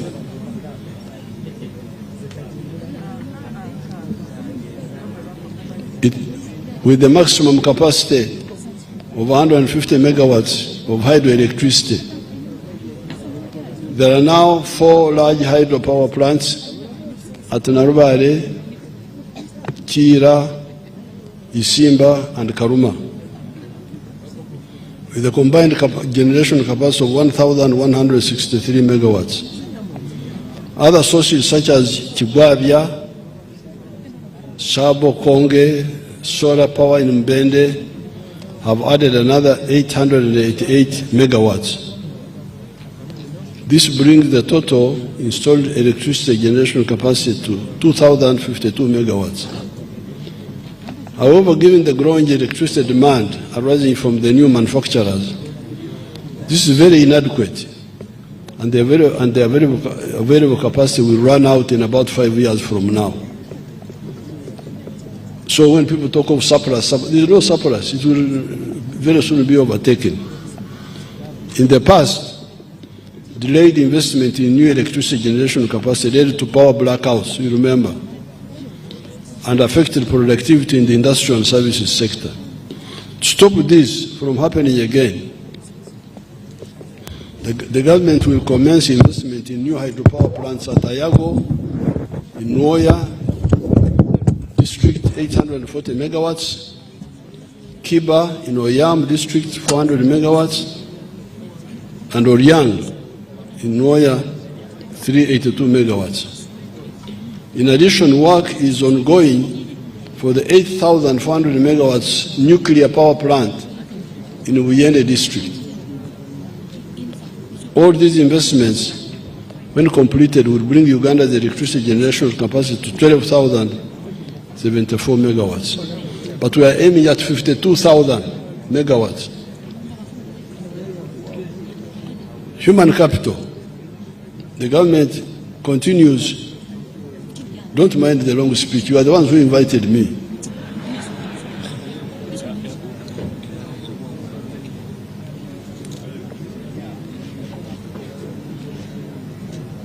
The government continues to focus on attaining a good standard of health for Ugandans and those living in Uganda. The prevention strategy remains the most powerful tool for fighting diseases. Therefore, I urge all Ugandans to adopt healthy lifestyles by exercising, maintaining personal hygiene, eating nutritious foods, sleeping under a treated mosquito net, refraining from dangerous practices like smoking, sexual promiscuity, etc. While the government is investing in improving the health infrastructure across the country, it is the responsibility of every individual to ensure that they live a clean and safe environment, in a clean and safe environment, and to avoid falling sick. Government has invested in a number of health infrastructure projects. These include infrastructure development for the Uganda Cancer Institute and regional cancer centers, the Uganda Heart Institute, intensive care units, and imaging centers for referral hospitals. Construction of new maternity wards and staff houses in the health center tools that are being upgraded to Health Center 3 is currently ongoing. This has significantly increased the health facilities in all districts across the country. For example, when I visited Yumbe district recently, I found out that Yumbe alone has 26 health center 3s. This means that our people, especially children and expectant mothers, no longer have to travel long distances when they get sick or when they are going to give birth.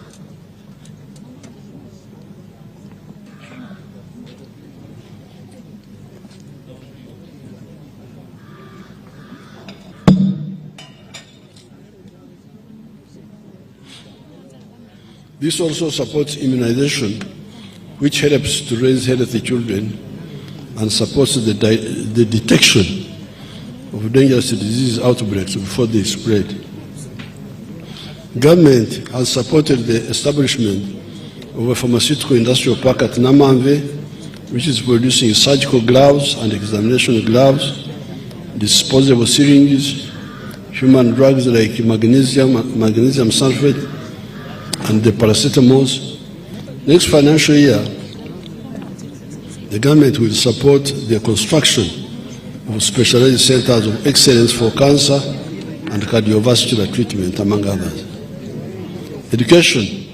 The government has introduced reforms in the education sector which are aimed at reorienting the curriculum towards a competency-based approach. This involves equipping learners with practical skills and competencies that are required in the private sector. This will help to reduce unemployment among the school graduates. Government continued to implement the Universal Primary Education Program, reaching 8.8 million learners across 12,433 government-aided primary schools at a sum of Uganda shillings 184 billion.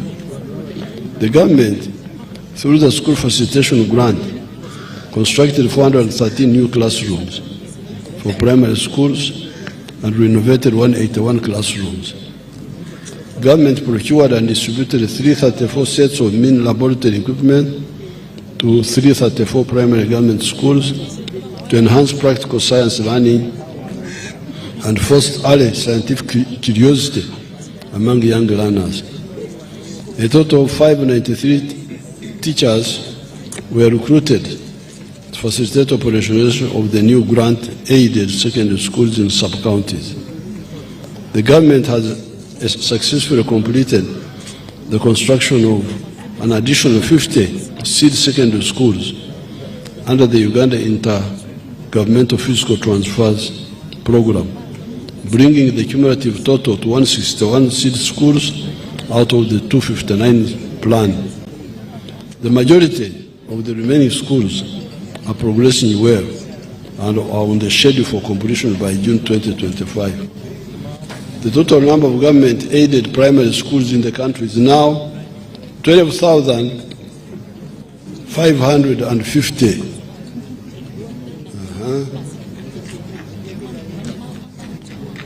People normally talk of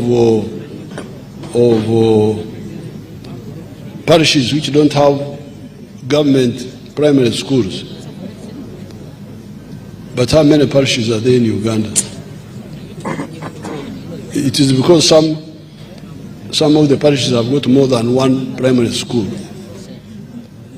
Otherwise, 12,000 would have covered every parish. Because remember, the villages are 72,000. And there are normally about 5 or 10 villages in a parish. So the primary schools are supported by the government are now quite many. But some of the parishes may have more than one. The total number of government-aided secondary schools is 1,416. The technical and vocational schools are 189. And the government degree awarding universities are 12. That is the infrastructure of education in the country now. The proper management of our water and environmental resource is a major contributing factor to public health, agricultural productivity, and climate change adaptation. The National Population and Housing Census Report of 2024 showed that at least 8 in 10 households now have access to improved water sources, i.e. piped water, protected springs, etc. In 1986, only 10%, that is 1 out of 10 households, had access to a clean and safe water source. Today, 81.1% of the households in Uganda are in the radius of 1 kilometer from a safe water source. This is on account of the government's prioritization of the construction of piped water systems in both rural and urban areas. Government has constructed a number of solar-powered piped water systems in the districts of Agago, Aleptong, Kayunga, Mityana, Paderi, etc. There are ongoing construction works in other districts like Buweju for Bisia water supply system, Kasese for Nyamugasani gravity flow scheme, Ora water supply system to serve the districts of Terego, Madio Okolo, and Nebi, among others. Additionally, through the district water and sanitation conditional grant, the local governments have been able to boost access to improved water sources across the country. The local governments have constructed a total of 2,564 taps, serving 452,000 persons, drilled 709 deep boreholes, serving 212,000 persons, and 128 protected springs, serving 43,000 persons. They have also constructed 109 rainwater harvest tanks, servicing 652 persons, and 79 production wells.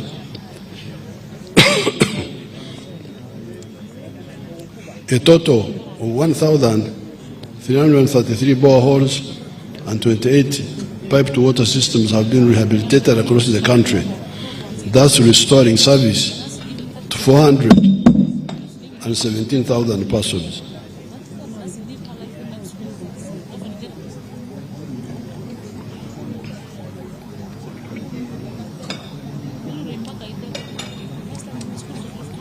Regional integration.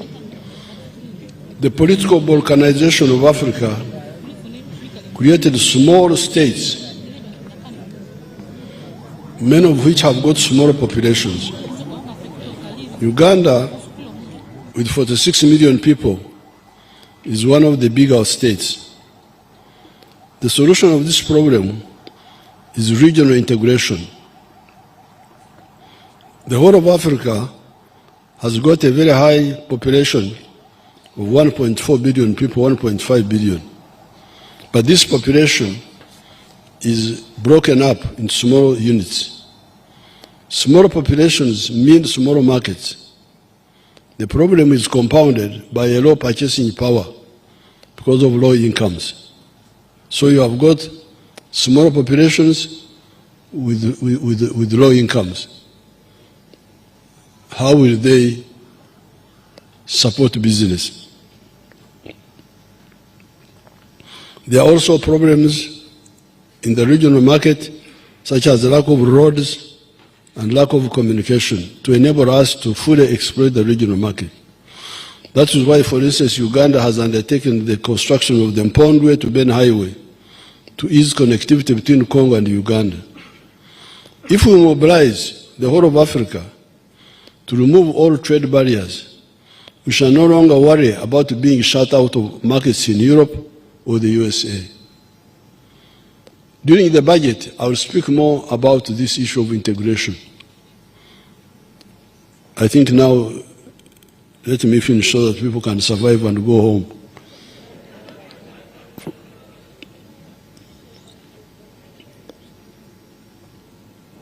Mass ID registration. Government through NIRA has started the mass registration exercise of all Ugandans. This important exercise involves replacing the national identity cards that have expired and fresh registration. The IDs will be used to identify voters in the forthcoming elections to prevent fraud. Therefore, I urge all to embrace the registration exercise. Conclusion. As I conclude, so you see patience pays, you have really survived. As I conclude, I wish to reiterate that the NRM is aiming at making Uganda a $500 billion economy in the near future. We have identified 4 key areas to drive this rapid growth. First is agro-industrialization. We must add value to the abundant agricultural raw materials that we, the wealth creators, are producing: coffee, dairy products, beef, fish, fruits and vegetables, cocoa, cereals, poultry, piggery, cotton, tea, etc. These value chains have a combined untapped value potential of US dollars 20 billion. Second is tourism and travel. We have a strategy to increase tourism inflows 5-fold by doubling the average spend and average stay time per tourist. Our tourism value chain has a US dollars 50 billion potential. Third is mineral beneficiation and manufacturing, including oil and gas. We are finalizing quantification of our mineral deposits. We must add value to our minerals deposits. We must add value to gold, iron ore, phosphates, limestone, tin, copper and cobalt, lithium, uranium, etc. The confirmed value addition potential for our minerals is US dollars 25 billion. We have also finalized the plans and signed the first contract to build the East Africa's largest petrochemical industry around our oil and gas reserves. The fourth area is science, technology and innovation, including ICT and digital transformation. What I have said in this long speech is that Uganda is now unstoppable in terms of economic growth and socio-economic transformation. Our security apparatus is also robust. All this is in spite of the mistakes of the careerists that infiltrated the civilian echelons of the NRM and even within the UPDF to some extent. These are normally after personal enrichment and power. They hardly bother with salvation policies of Uganda or Africa. During the budget speech, I will talk about 2 issues: corruption and the East African Federation. In spite of these mistakes and the external meddling, as you have seen, Uganda is unstoppable. Why?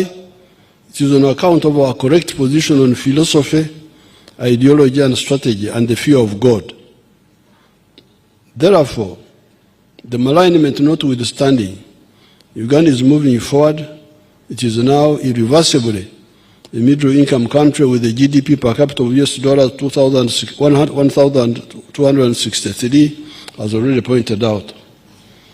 It is number 7 among the fastest growing countries in the whole world.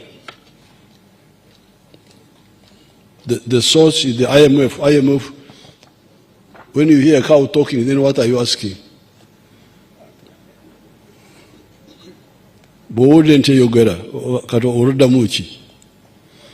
IMF has said Uganda is number 7 in the whole world. IMF seems 7 at 10. And this is before oil. With oil, we shall be the first in the whole world. It is growing at 6.3% per annum. It is projected to be 7% next year, 2025, 2026, and will grow in double digits after oil. Akahanjururwasha, tukahangurwa munobi. This is the other language. You know the other language. Akahanjururwasha, tukahangurwa munobi. What God has created cannot be destroyed by haters. In recent times, one of my happiest days was the 6th of May, 2025, when we held the NRM Village Assemblies Barazas.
The owners of the services, the ICT, This is why we are strong. We are strong because of the wealth they create. And number 5, the political actors who are positive and support this. Therefore, the careerists who only think of themselves should check themselves. They should not spoil the efforts of the patriots. Here I do not have to talk about the negative opposition elements that work for foreign interests and for the parasitic local interests. Those have failed to block our progress. It is the internal mistakes that must be corrected.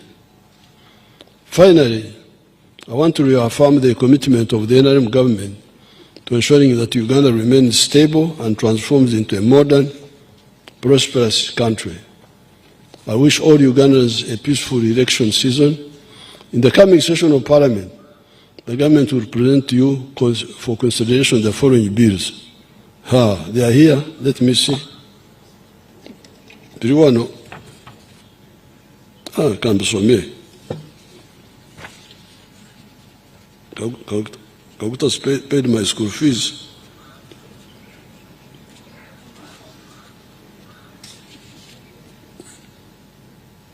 The bills. Minister of Energy and Mineral Development, the Building Substances Bill, 2022. Information and Communications Bill, 2023. The Magistrates Court Bill, 2025. The Workers' Compensation Bill, 2024. Amendment Bill for the Universities and Other Tertiary Institutions, 201. Amendment of the Education Act, 208. The Curriculum Assessment and Admissions Bill, 226. Uganda Intelligence Services Policy Framework, 2024. Principles for Drafting the Unclaimed Financial Assets Bill, 2025. Annual Macroeconomic and Fiscal Performance Report, 2024-25. Annual Budget Performance Report, 2024-2025. The National Budget Framework Paper of 2026-2027 to 2030-31. Public Procurement and Disposal Bill, 2025. Principles for the amendment of the Motor Vehicle Insurance, Third-Party Risks Act, 1989. Development of the National Agricultural Financing Policy. Same annual budget performance report. Half-year macroeconomic and fiscal performance report. Ministerial policy statements for financial year 2026-2027, Vote 008, Vote 130, and other statutory votes under Minister of Economy. Development of the National Insurance Policy, 2025. Budget Speech, 2026-2027. Principles for the amendment of the Tier 4 microfinance institutions and money. Principles for the amendment of the Anti-Money Laundering Act. Now, I want to congratulate Parliament and the Speaker for the bills which you passed, which you handled. As I said in my speech in Ruero, some of these bills helped the stability of the country, like the UPDF bill.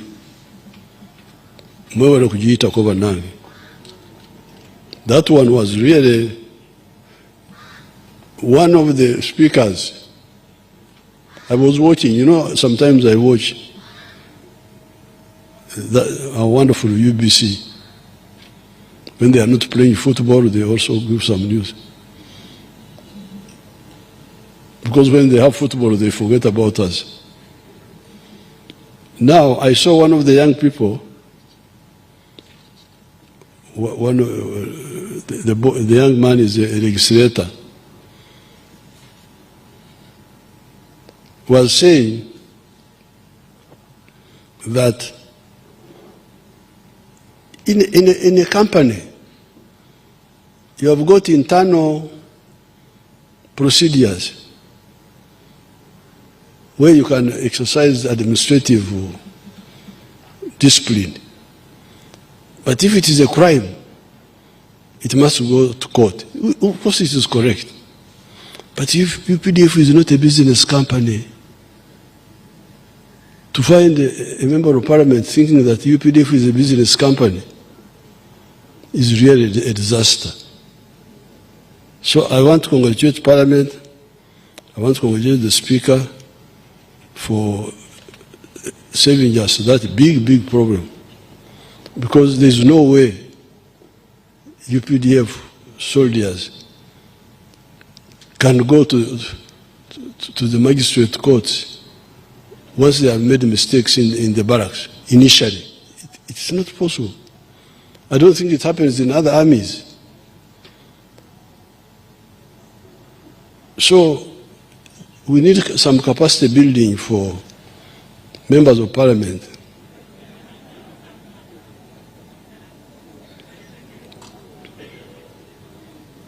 To know what happens in the world. You cannot say UPDF is like a company. It's not a company.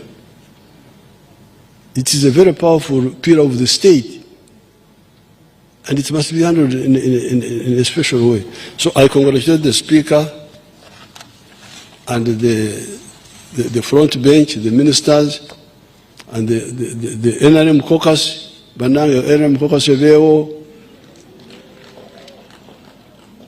and other allied friends who are friendly.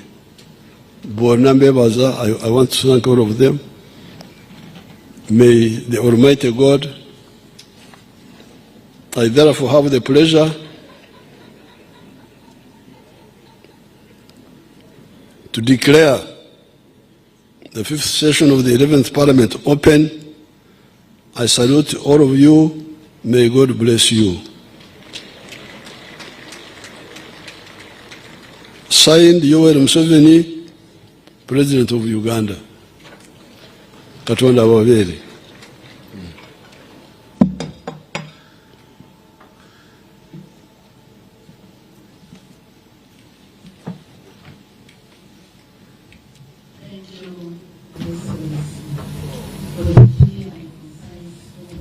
The government policy in your address to the nation and for fulfilling your constitutional obligation under Article 101(1) of the Constitution of the Republic of Uganda.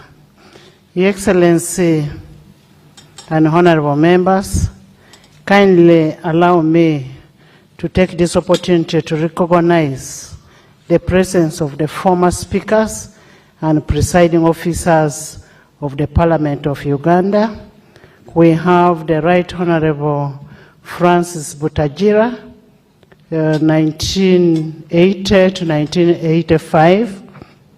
We have His Excellency Yoweri Kaguta Museveni, the Chairman of the National Resistance Council, 1989 and 1996.